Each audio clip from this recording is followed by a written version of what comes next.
Hola, soy José Marcelo de Primero A y hoy he venido a tocarles una canción que se llama La Alegría.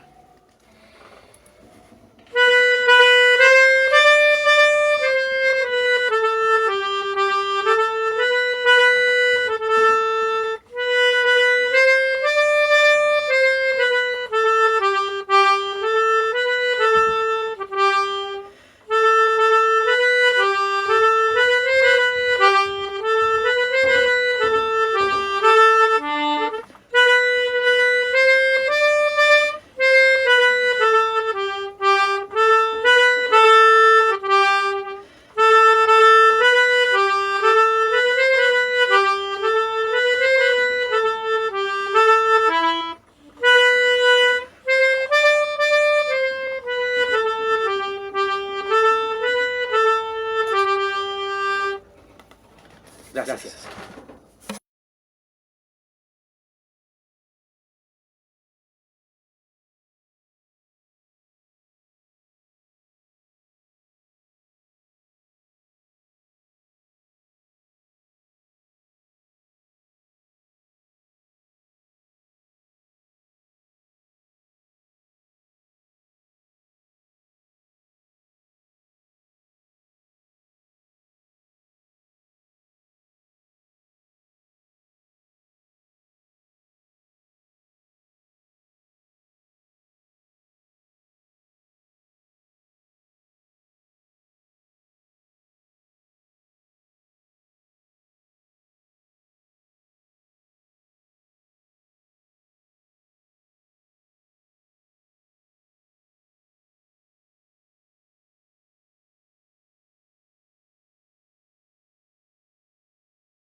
¿Qué tal la imagen?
Hola, muy buenas tardes.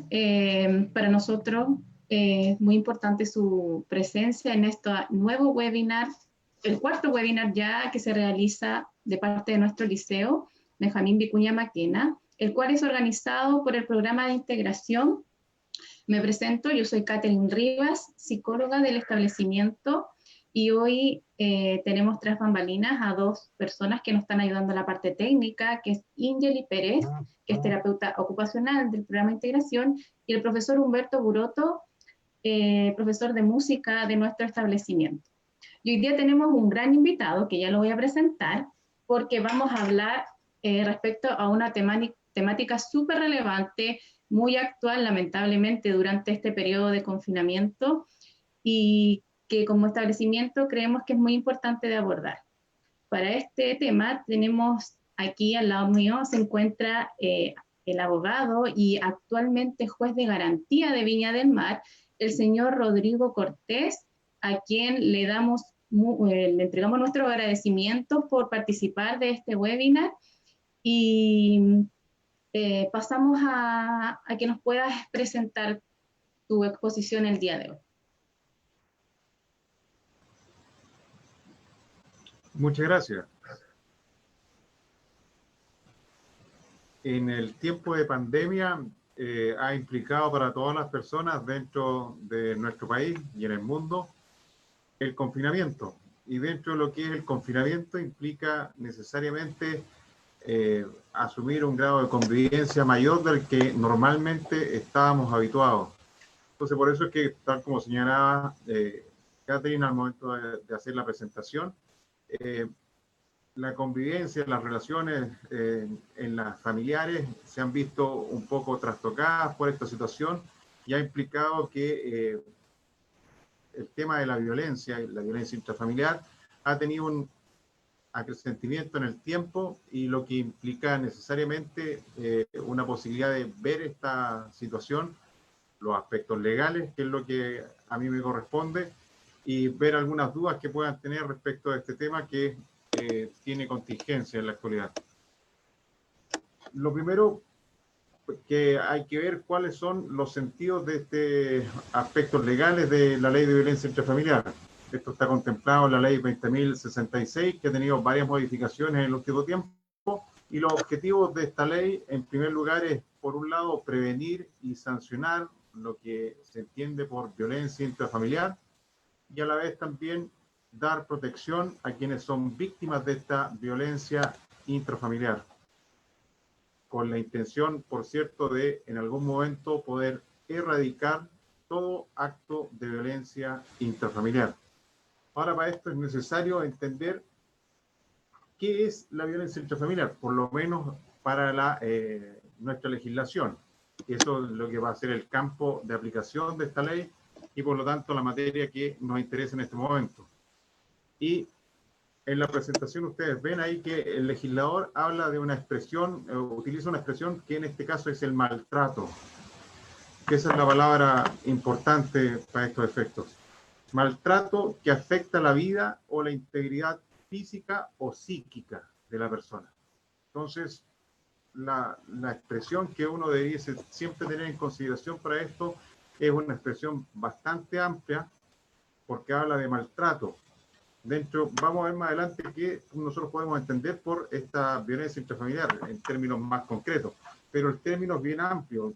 Cuando uno habla de maltrato no se refiere solamente a lesionar a una persona, golpear a una persona, ya esa es la situación ya más grave a la que podemos llegar con la expresión que utiliza el legislador. En este caso la expresión maltrato es mucho más amplia, y es justamente así lo ha querido nuestro legislador, en el sentido de dar la mayor amplitud al término, justamente de poder entrar a verificar todas las posibilidades que tiene la situación de violencia al interior de una familia.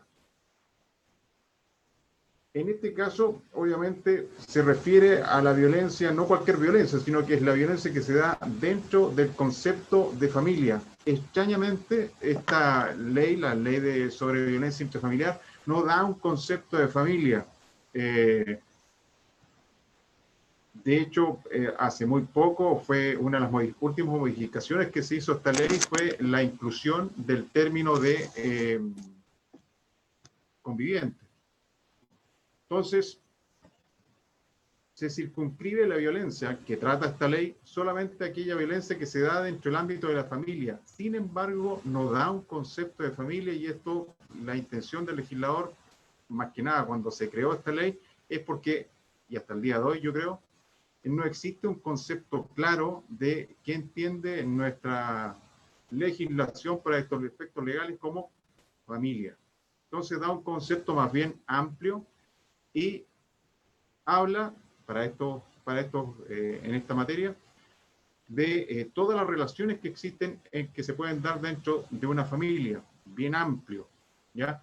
Ustedes se dan cuenta ahí, habla del cónyuge, habla de una relación de convivencia, parientes por consanguinidad, por afinidad, en línea recta, colateral, términos más bien jurídicos que más adelante vamos a aclarar, pero por lo menos que ustedes entiendan que la violencia a la cual se refiere y se aplica esta ley es todo maltrato que afecta la vida, la integridad física y psíquica de una persona dentro de cierto ámbito que nosotros vamos a conocer más o menos genéricamente como familia, ¿ya? Sin entrar todavía a explicar en qué consiste este término de familia. Tipos de maltratos que son los que normalmente el legislador en este caso entienden y los tribunales que quedan dentro del concepto. Ahí tenemos distintos tipos de maltrato. En primer lugar, el físico, que es el que normalmente uno asocia a la violencia intrafamiliar, que son los golpes con los puños, objetos contundentes, patadas, empujones, algo que normalmente deja una huella de carácter físico. A eso se refiere con el maltrato físico. Hay algo, normalmente una constatación de lesiones, se da cuenta en la persona, ciertos quedan huellas, digamos, que son las que los médicos o enfermeros o cualquier persona puede verificar externamente. Un golpe deja normalmente un moretón o un enrojecimiento de la piel, eritema, cualquiera de estos elementos físicos externos que se puedan verificar es un tipo de maltrato, el maltrato físico. Pero además también nosotros entendemos que existen otro tipo de maltrato, por ejemplo, el maltrato económico. Negar o condicionar el dinero necesario para la mantención, ya sea de la familia propia de la persona, los hijos, las hijas, todo lo que implica una relación económica. También se entiende que en ese caso el condicionamiento de la entrega de dinero implicaría en este caso una especie de maltrato económico. En la medida que se entiende que en una familia todos están obligados a poder de alguna forma obtener y satisfacer las necesidades de carácter económico. También otro tipo de maltrato que queda dentro del concepto de violencia intrafamiliar y que da aplicación a esta ley es el maltrato psicológico. Y en este caso se amplía el espectro ya no solamente a los golpes o con objetos contundentes, patadas que veíamos antes, sino en este caso a expresiones, normalmente insultos, humillaciones, gritos, intimidación, amenaza, todo eso que implica no necesariamente un maltrato físico que deje huella, pero desde el punto de vista psicológico sí deja una huella en la persona, que de todas formas a través de ciencia se pueden determinar la extensión de la misma. Y por último también es considerado un maltrato, ya que normalmente va asociado a otros ilícitos incluso, pero también puede ser considerado una especie de maltrato para efectos de esta ley, la violencia sexual o el maltrato sexual. En este caso, formas físicas, psicológicas, a tener relaciones, lo fuerzan a la persona, digamos, a tener relaciones sexuales, forzar a realizar actos sexuales humillantes, degradantes o cualquier parte de la sexualidad en que la persona no está de acuerdo, digamos, no está consentido, no hay autorización por parte de la persona para realizar este tipo de acciones y por lo tanto está afectada, digamos, desde ese punto de vista, que se le genera a ella un maltrato psicológico, o a él un maltrato psicológico que implicaría necesariamente estar frente a la aplicación de esta ley de violencia intrafamiliar. Ahora, ¿a quién se supone que protege esta ley de violencia intrafamiliar? ¿Se acuerdan que nosotros iniciamos un concepto más o menos amplio que era lo que queríamos entender por familia? Uno podría decir, bueno, esta ley de violencia intrafamiliar, a quien protege de manera genérica sería a la familia. Bueno, el legislador, como no tenía muy claro cuál era el concepto, ideó una expresión en este sentido que lo refiere el artículo 5, a quien pormenorizadamente se le aplica esta ley. Y en este caso refiere que se le aplica al cónyuge, ex cónyuges, conviviente, que fue una modificación muy posterior, ex conviviente, padre, madre de hijo común, aunque no haya existido convivencia. Incluye también dentro del concepto de, para efectos de aplicación de esto, a los parientes del ofensor, cónyuge, actual conviviente, en toda su línea recta. Eso es lo que se conoce como los ascendientes, abuelos, los descendientes, hijos, ¿no es cierto? Y también están incluidos dentro del concepto de violencia intrafamiliar para esta ley los colaterales. ¿Cuáles son estos colaterales? Aquellos que están relacionados, por ejemplo, como el tío, la tía, sobrinos y sobrinas. Ahora, la extensión de eso no es tan amplia, porque a veces se refieren a ciertas personas como el tío o la tía, pero ahí normalmente hay que entrar a verificar si efectivamente por una relación de parentesco, porque en este caso tiene que haber un parentesco con alguno de los padres a través de algún, en este caso sería abuelo común, o si simplemente se trata de una persona a quien se refieren los hijos, los nietos, digamos, como tío, y realmente no hay ninguna relación. También protege, y también es una modificación de hace muy poco, dentro del concepto de violencia intrafamiliar, a personas que se encuentren con algún grado de discapacidad, pero bajo la dependencia de cualquiera de estos integrantes de la familia. Se entiende que en ese caso también es aplicable la ley de violencia intrafamiliar. El concepto también es amplio en este caso y están incluidos dentro de esta discapacidad, cualquiera de ellas, digamos, cualquier tipo de discapacidad o minusvalía. ¿Cómo se denuncia en este caso? Para cualquier acto que uno considere dentro de lo que se entiende, nosotros ya hemos visto como maltrato físico, psicológico, sexual, económico, cualquiera de estos que uno verifica que se produce este maltrato, hay que denunciarlo. Y en este caso, las formas de denunciar es normalmente a través de la fiscalía, en el caso que estemos frente a algún hecho que sea parte de esta violencia intrafamiliar, pero que sea constitutivo de delito. El caso común que ocurre y que está en esto serían las lesiones, por ejemplo, si uno se verifica, digamos, el golpe hacia una persona, que esto deja lesiones verificables en el cuerpo de la persona, un daño a la integridad física de esta, o un atentado a su vida, por ejemplo, una amenaza. En ese caso son actos que constituyen delito y en ese caso se presenta una denuncia, un acto formal de denuncia, un acto escrito donde la persona presenta esta denuncia ante la fiscalía. También se pueden denunciar estos actos de violencia intrafamiliar en un tribunal de familia. Ahora, lo conveniente en ese caso es aquellos actos que no serían necesariamente constitutivos de delito. Por eso que nosotros dentro del concepto de maltrato hacíamos referencia a algunos que podrían ser constitutivos de delito, como las agresiones físicas, que es que normalmente la situación más grave. Pero también hay otras que, siendo graves, por eso se sancionan dentro de lo que es la violencia intrafamiliar, no tienen la gravedad para constituir un delito. Y en este caso, por ejemplo, lo que se conocen como el maltrato psicológico o el maltrato económico. Normalmente ese tipo de actos que son propios de la violencia intrafamiliar, pero no son constitutivos de delito, en ese caso es conveniente que se presenten directamente estas denuncias en los tribunales de familia, normalmente quienes inician a través de una medida de protección en favor de algún miembro de la familia. O también se pueden presentar estas denuncias directamente, ustedes lo ven abajo ahí en la presentación, en Carabineros o en la Policía de Investigaciones.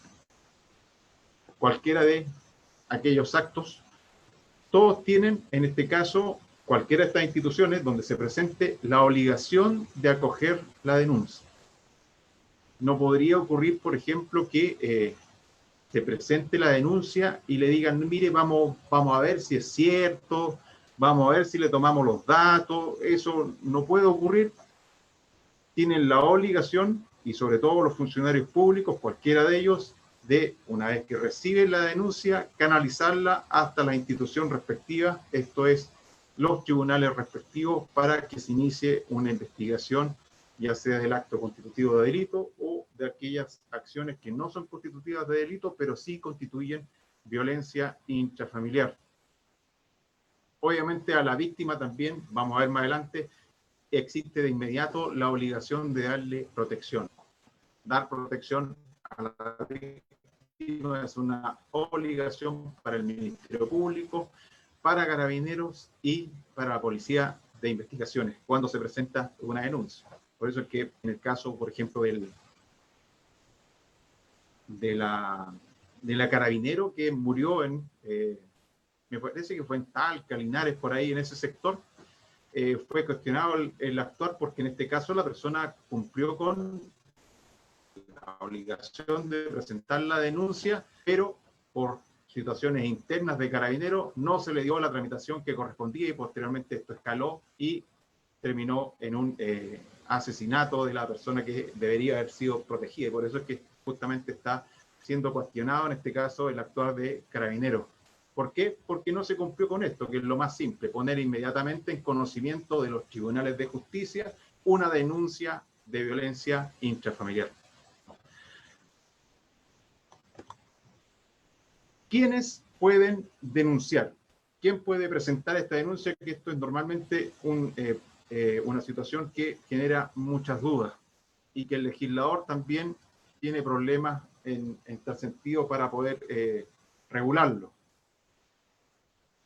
Obviamente la primera persona que puede presentar la denuncia es la víctima, como también puede presentar cualquier persona que haya tenido conocimiento de que alguien haya sufrido violencia intrafamiliar, sea o no pariente de la víctima.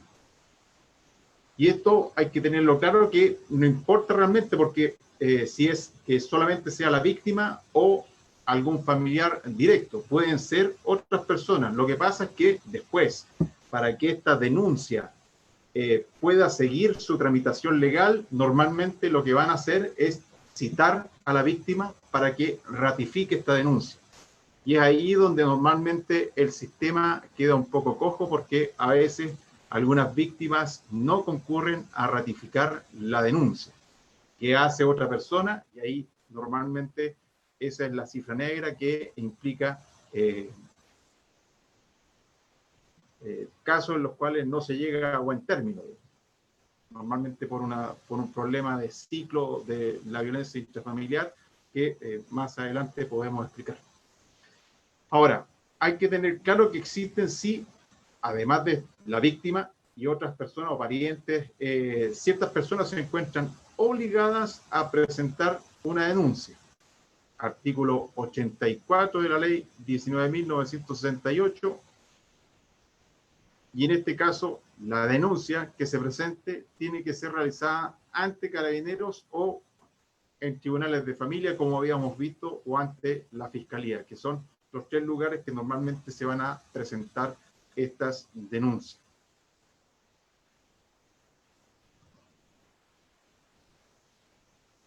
En el caso de Carabineros, cuando Carabineros recibe una denuncia, tal como yo ya les adelantaba, ellos están obligados a enviar la denuncia a tribunales.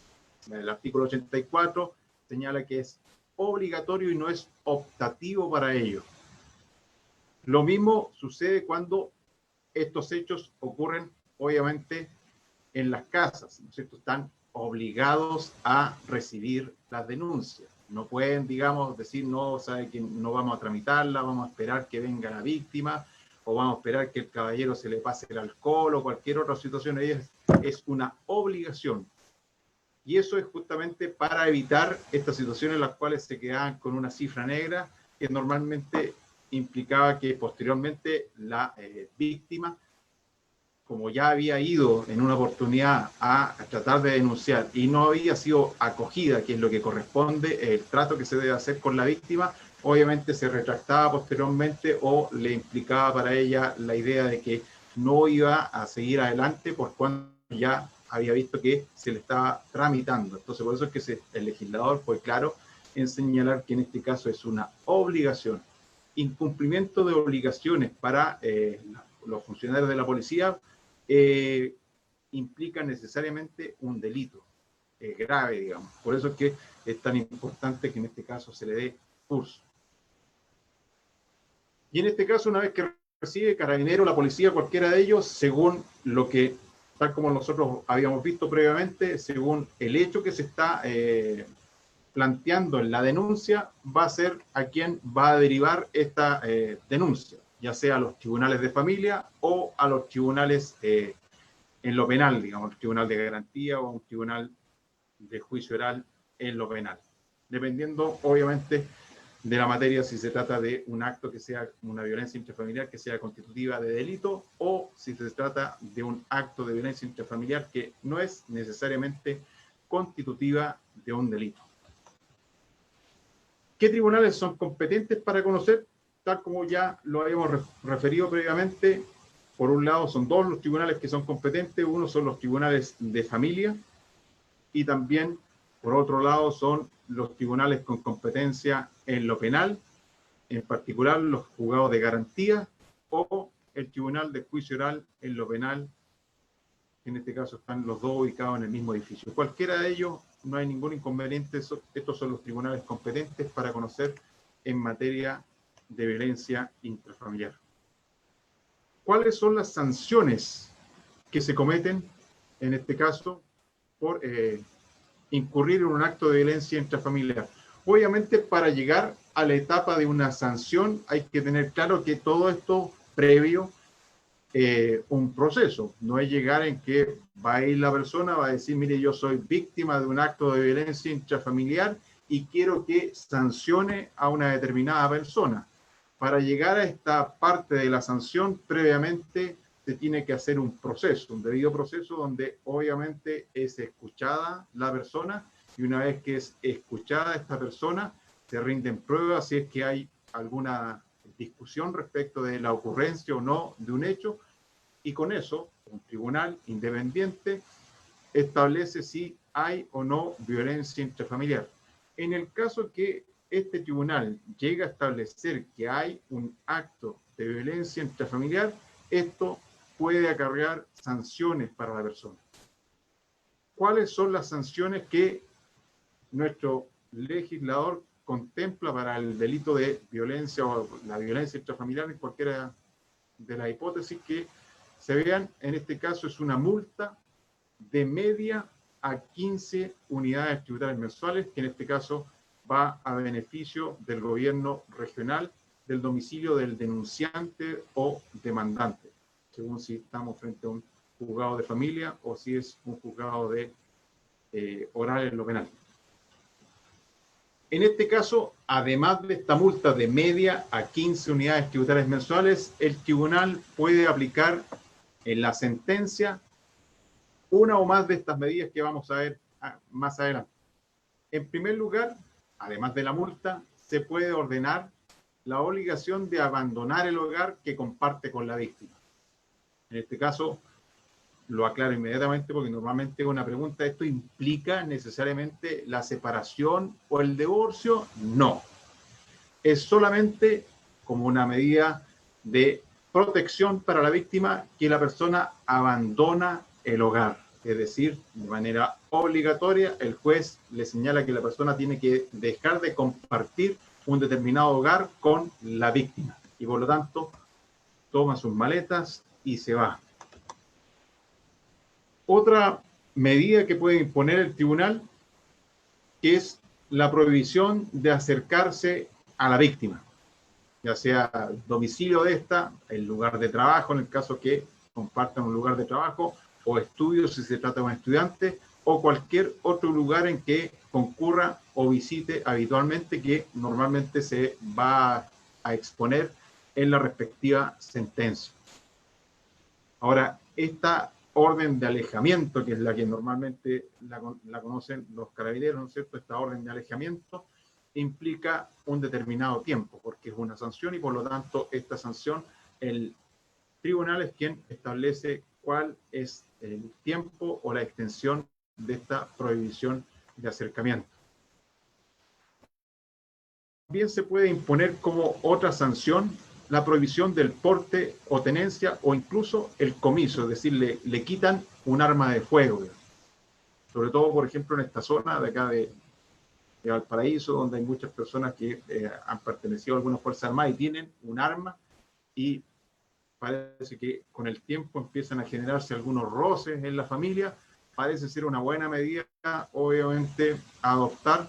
En este caso, ninguna de las personas que están en ese, que comparten esa familia, tengan la posibilidad de tener a un arma de fuego. Y en ese caso, se puede imponer esta medida por parte de un tribunal como una posible sanción. Obviamente, siempre esto debe ser solicitado porque el tribunal no tiene por qué saber de que en el arma, o sea, en la casa existe un arma. Otra sanción que puede imponer el juez, además de esta multa, está la asistencia obligatoria a ciertos programas terapéuticos de orientación familiar. Normalmente cuando se ve que la violencia intrafamiliar está gatillada por un elemento, un factor que el tribunal, a través de asesores técnicos que tiene el tribunal, logran establecer cuál es el elemento que gatilla esta violencia intrafamiliar y es posible hacer un tratamiento a través de un programa terapéutico o de orientación familiar, justamente solucionar el problema. En ese caso aparece como una buena posibilidad aplicar este tipo de sanción. La persona, digamos, se ponía violenta cuando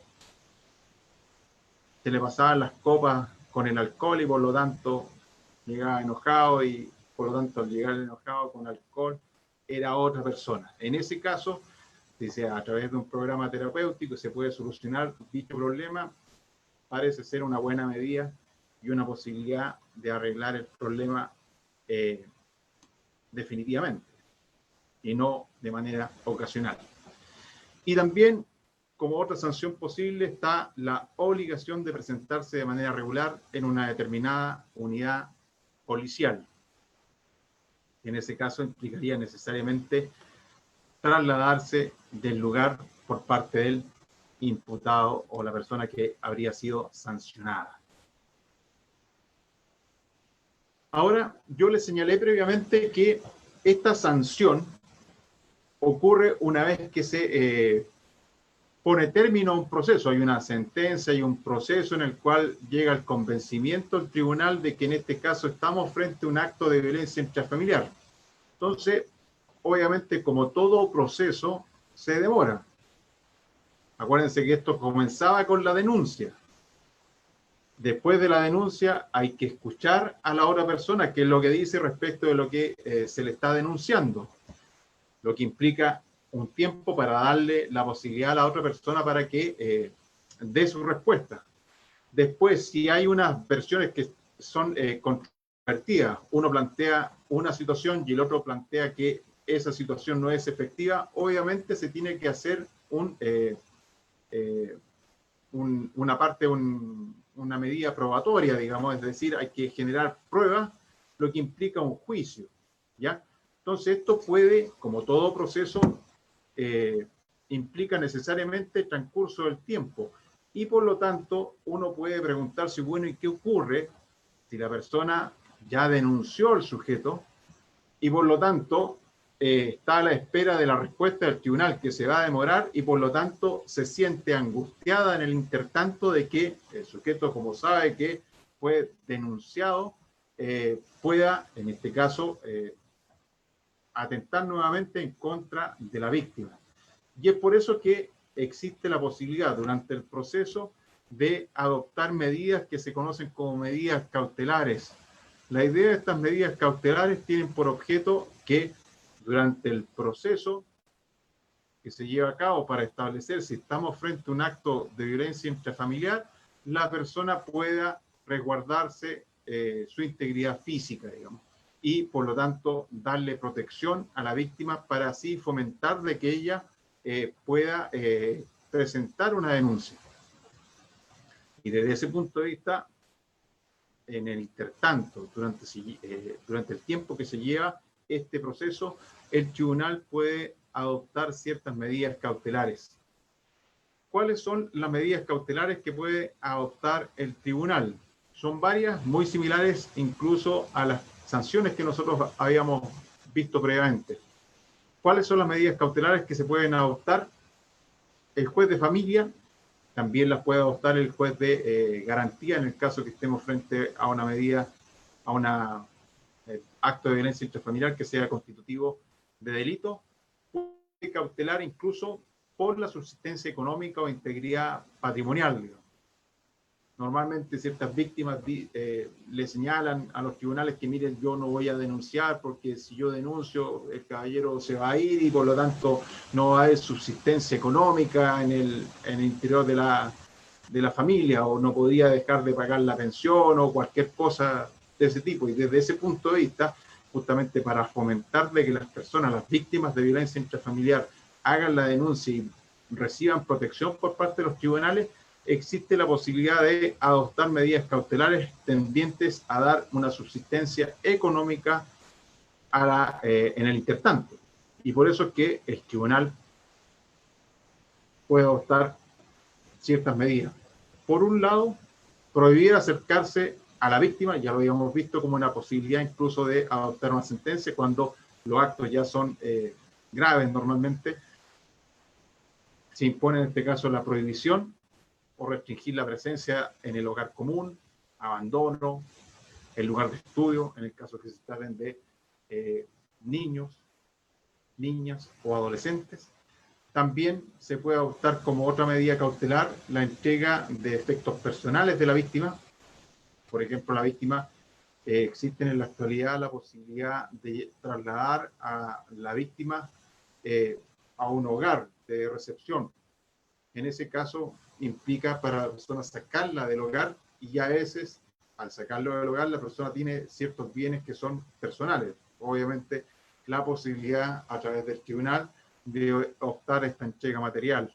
Ahora, normalmente esa entrega se hace con presencia de carabineros justamente para evitar hechos posteriores de violencia.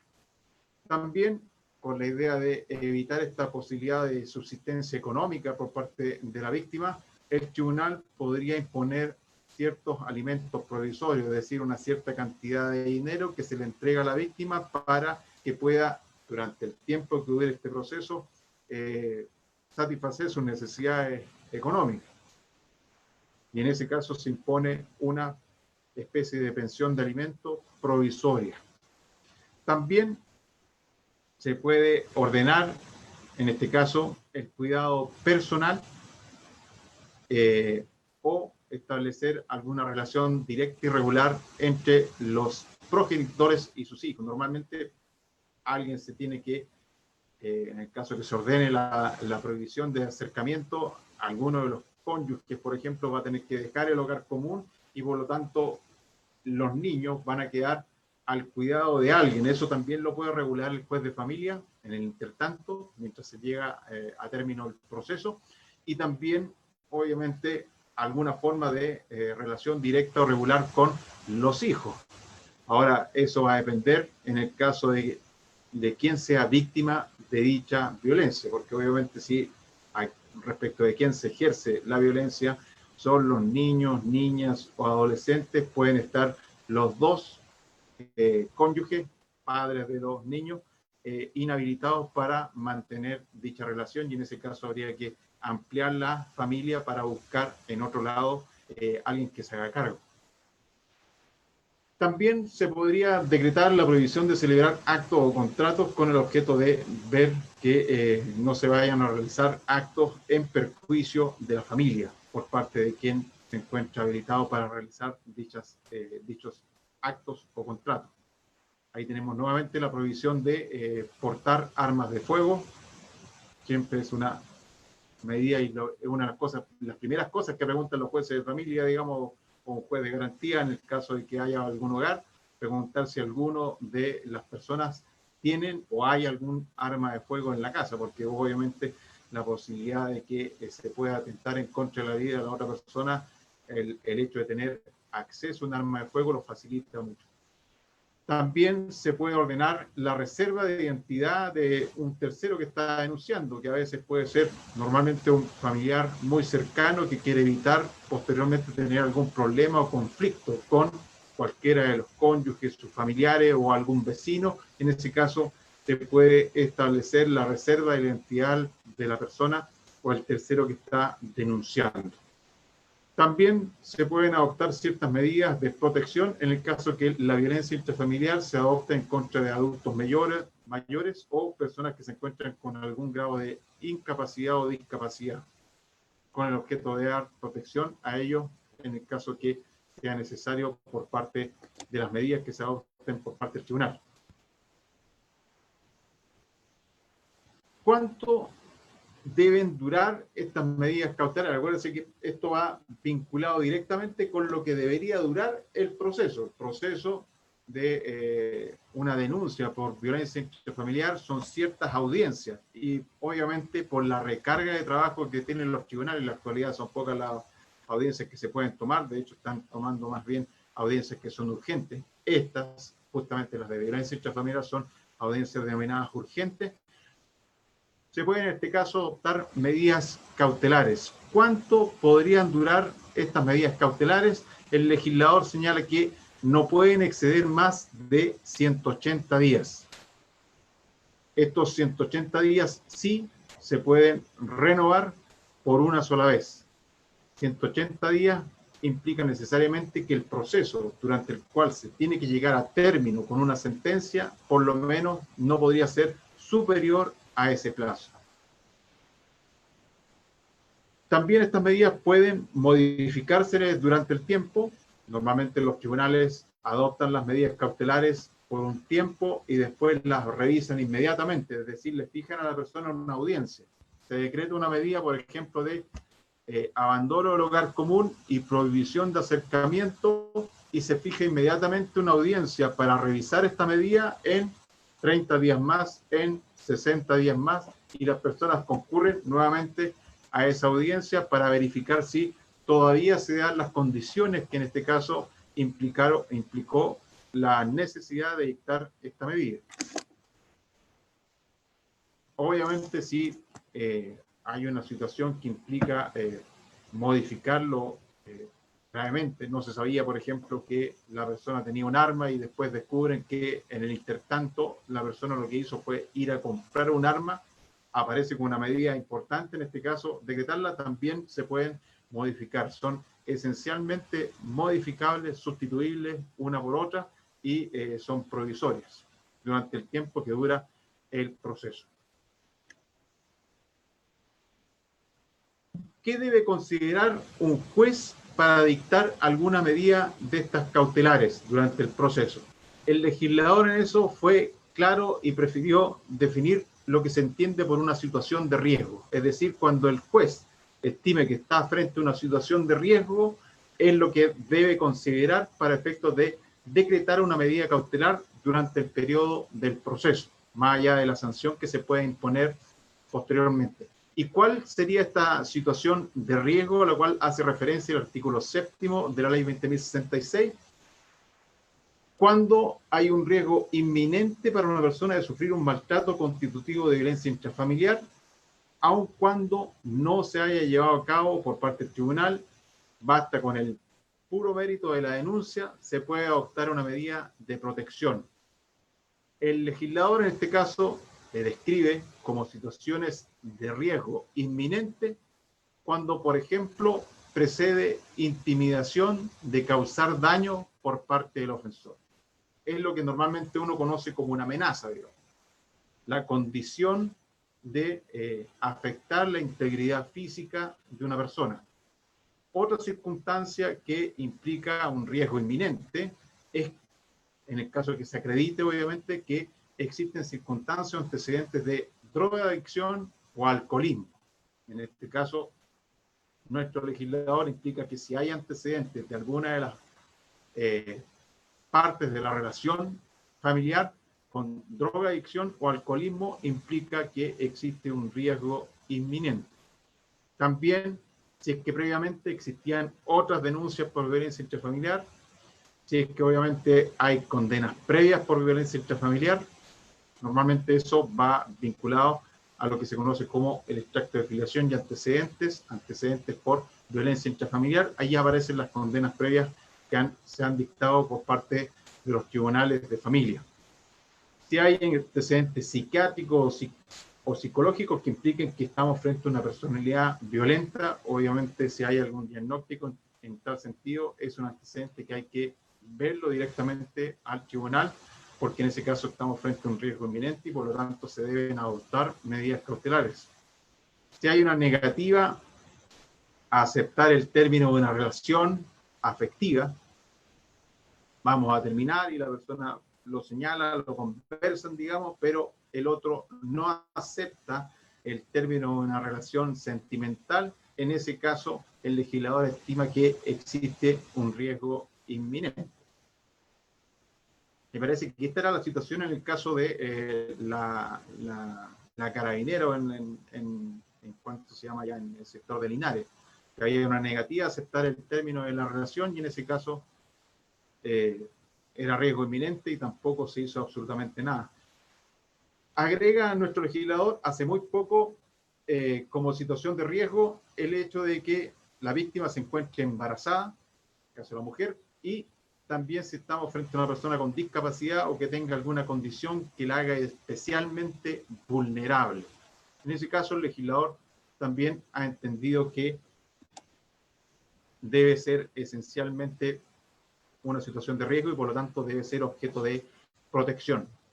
Ahora, ¿qué ocurre si durante el proceso la persona incumple estas medidas cautelares? Acuérdense que adoptamos estas medidas para dar protección a la víctima. ¿Y qué ocurre si se incumplen durante este proceso estas medidas cautelares?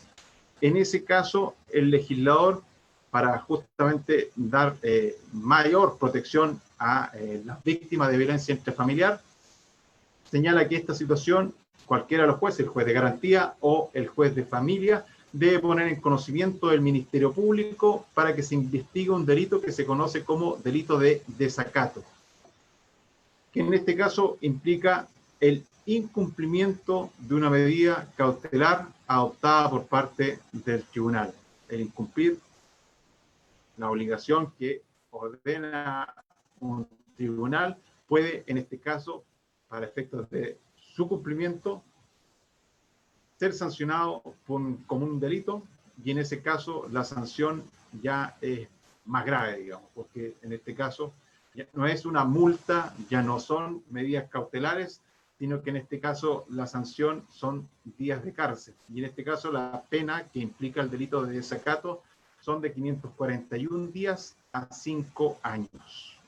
Y en este caso, obviamente, las policías, que a quien se le informan estas medidas cautelares a través de un oficio, son quienes dan cuenta si la persona cumplió o no cumplió con las medidas cautelares. Y si hay un incumplimiento, como ellos tienen este informe de las medidas cautelares ordenadas, implica necesariamente la detención de la persona y por lo tanto pasan a estar presos.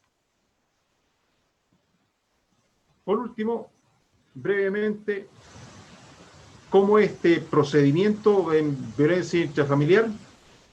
Acuérdense que normalmente se inicia a través de una demanda o una denuncia. Demanda si es ante el juzgado al tribunal de familia, o denuncia si es ante las policías, carabineros o los tribunales de garantía.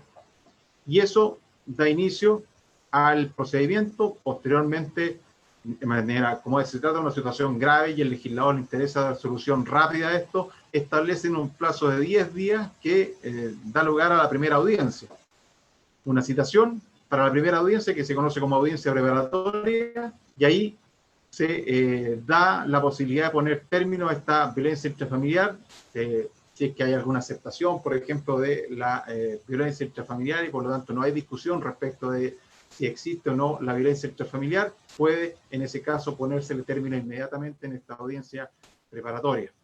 Ahora, si hay discusión respecto de si estamos o no frente a una violencia intrafamiliar, va a haber que citar a una audiencia de juicio, y en esta audiencia de juicio el tribunal, obviamente, una vez que se rinde la prueba respectiva a través de documentos, testigos y otros elementos, se puede llegar a una sentencia que, tal como lo veíamos anteriormente, implica para la persona una sanción de multa por un lado, o alguna de las medidas cautelares que nosotros habíamos visto como otra posibilidad. Y eso es más o menos lo que trata la ley de violencia intrafamiliar.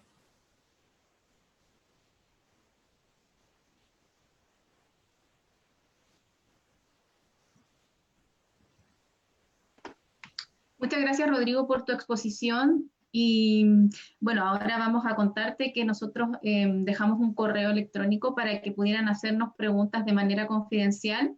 Es por eso probable que no hayan tantas preguntas en el chat, porque igual es un tema delicado, ¿ya? Pero tenemos varias preguntas que te queremos realizar respecto a esta temática y que nos pidieron clarificar, así que vamos a ir de a una. Una de las preguntas que nos llegó es ¿de qué manera se puede tipificar la violencia en el pololeo? Porque tenemos entendido que eso no es un tipo de violencia intrafamiliar, pero sí debemos denunciarlo. Pero ¿de qué manera se tipifica y qué podemos hacer ante una situación así? Claro, el legislador, y tal como lo habíamos visto hasta este momento, señala las expresiones que utiliza es conviviente, ex conviviente, conviviente, cónyuge, ¿ya? Y por lo tanto la vinculación que hace para efectos de la relación es una situación de convivencia, que no necesariamente existe en una relación de pololeo.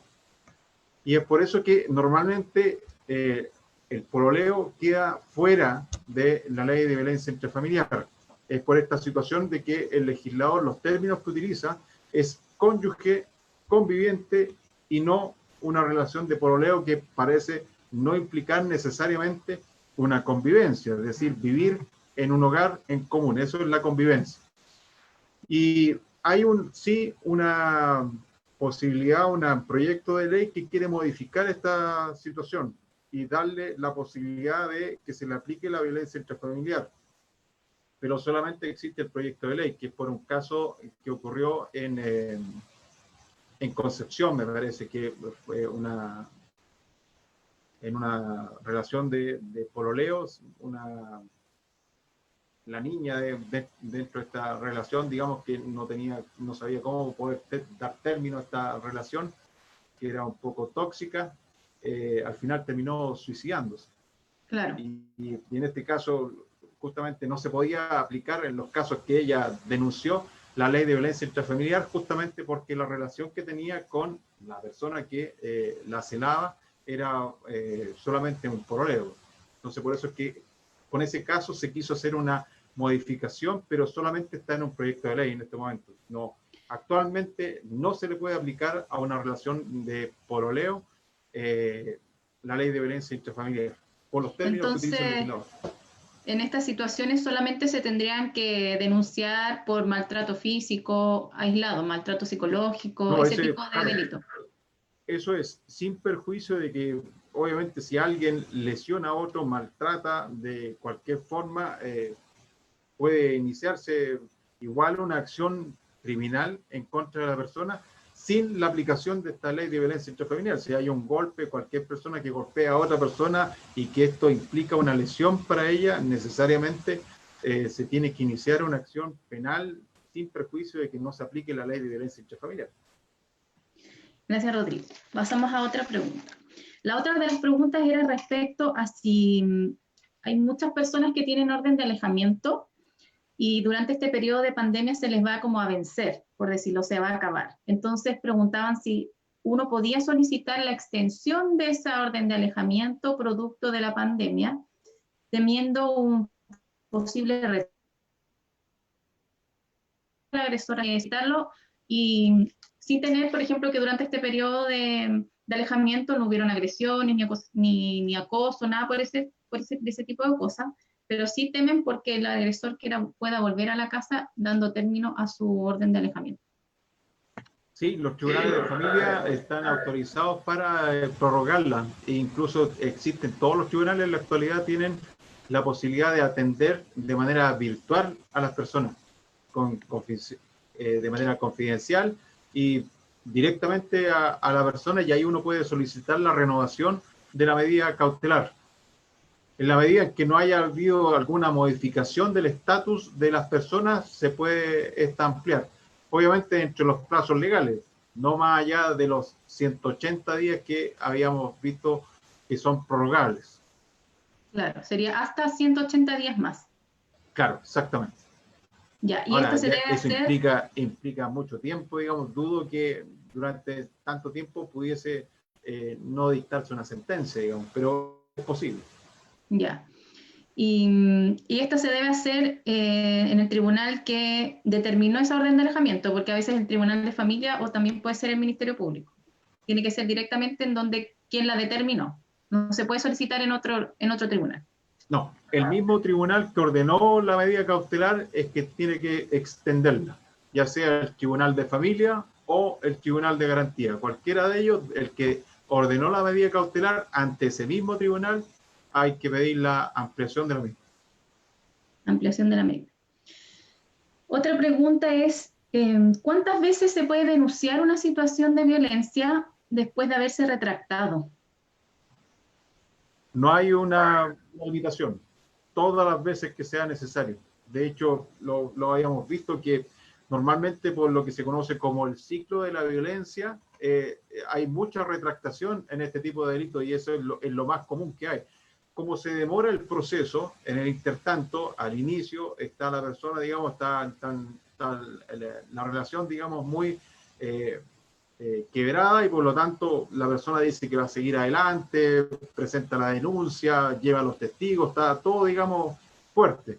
Pero como el proceso lleva tiempo, después empieza a decaer todo este ánimo y muchas veces cuando ya se aproxima la situación del término del proceso, se produce el decaimiento de esta acción por parte de la víctima y viene la retractación, que es común, digamos, y por lo tanto el legislador, sabiendo que es así en la práctica, le da la posibilidad a la víctima todas las veces que ella estime conveniente de volver a denunciar. Obviamente tienen que ser hechos distintos, no pueden ser los mismos.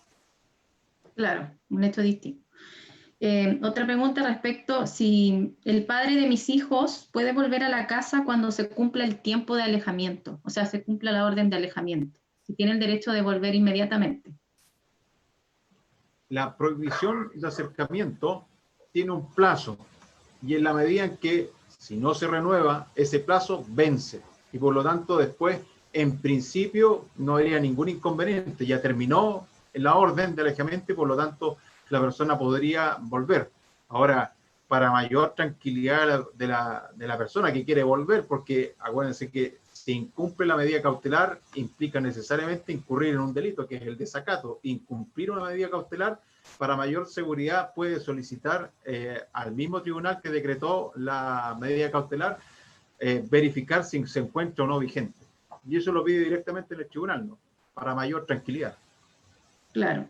Y respecto a lo mismo, dice si no ha cumplido o no ha ido a firmar, que pareciera ser que tenía una orden de firma mensual, ¿qué consecuencias puede traer el que no haya ido a firmar? En ese caso incurre en incumplimiento de la medida cautelar. Y si incumple la medida cautelar, puede ser objeto de un delito de desacato. Podría ser perseguido criminalmente la persona por el delito de desacato. Perfecto. Otra pregunta es si es que para estos procedimientos se necesita un abogado. No, ninguno de estos procedimientos es necesario, es obligatorio el abogado.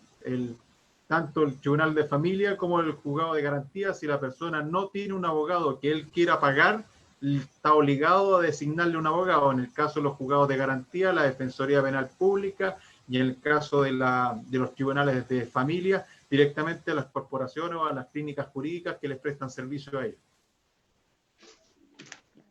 Y por ejemplo, en los procesos de audiencia, ¿la víctima puede pedir que no esté presente en el momento de la audiencia? Sí, eso obviamente tiene que ser una solicitud fundada, pero se lo hace ver, y normalmente los equipos asesores que tiene tanto el juzgado de garantía como el tribunal de familia le prestan esa cobertura al tribunal para explicar en qué caso está motivos por los cuales la persona no quiere estar frente a el agresor.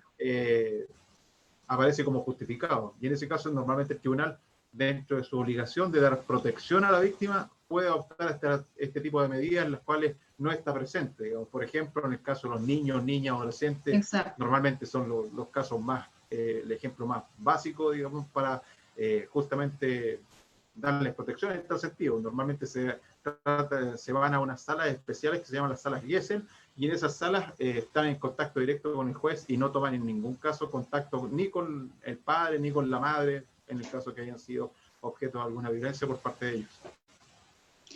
Bueno, y por último, una de las preguntas es ¿cuál es el rol de la escuela o de los liceos en este caso al momento de conocer una situación de violencia dentro de alguna de las familias de nuestros estudiantes?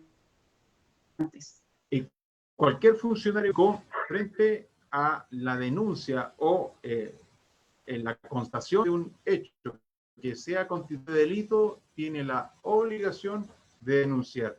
Si no presenta la denuncia, puede ser objeto incluso de una persecución criminal, constituye delito. Para cualquier particular, ellos no tienen la obligación de presentar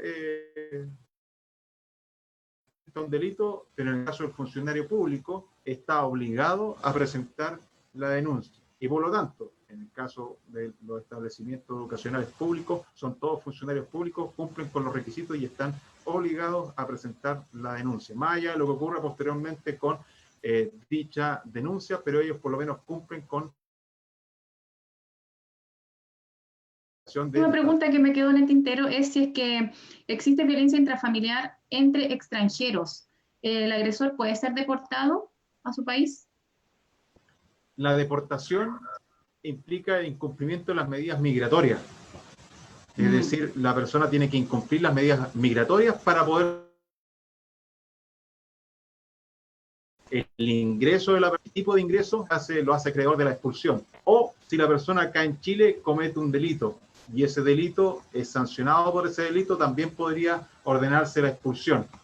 Pero el acto de violencia intrafamiliar en sí no tiene como sanción, las sanciones son solamente las que acabamos de señalar. Claro.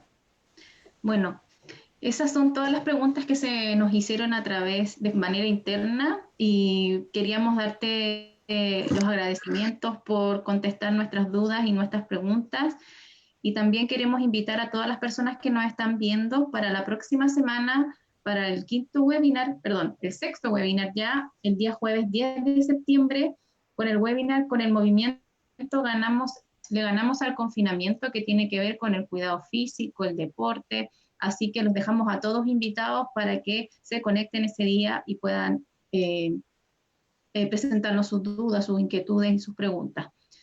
Les damos los agradecimientos por su participación y los esperamos la próxima semana. Muchas gracias, Rodrigo. De nada, muchas gracias a ustedes por escuchar.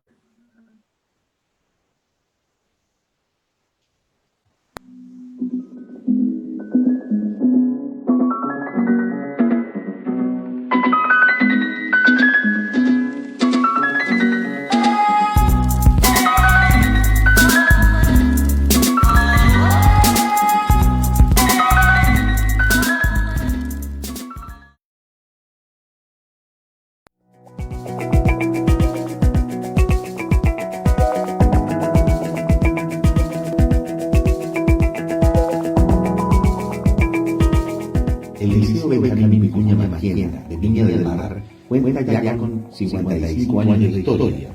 Ubicado en el barrio residencial de Recreo, ofrece un entorno tranquilo, seguro y con una hermosa vista al mar Pacífico.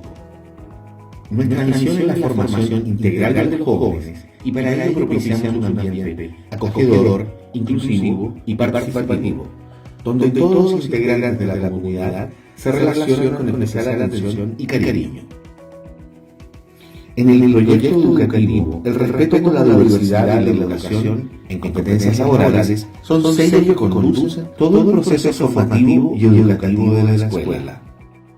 Actualmente somos un establecimiento técnico profesional que imparte 4 especialidades: construcciones metálicas, administración de recursos humanos, servicios de turismo y gastronomía, mención cocina y gastronomía, mención pastelería y repostería.